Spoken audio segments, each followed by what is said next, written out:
ప్రముఖ కవి, తెలుగు లెంక, గాంధేయవాది, దేశభక్తుడు అయినటువంటి శ్రీ తుమ్మల సీతారామమూర్తి గారు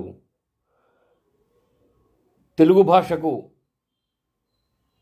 తెలుగువాడే గౌరవం ఇవ్వనటువంటి పరిస్థితిలో ఆ సందర్భాన్ని పురస్కరించుకొని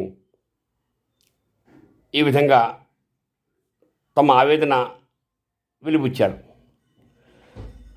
బెంగాలీ కృతికర్త పాదముల గర్పించున్ నమస్కారము ఉప్పొంగున్ పరశిలేఖిని విలసనంబుల్ సూచి రావయ్య నా బంగారం బయటంచు ఆంగ్ల కవిని ఆహ్వానించు ఏ పాపమో రంగా మెచ్చడు తెలుగు బిడ్డ కవి సమ్రాట్టున్ స్వదేశీయునిన్.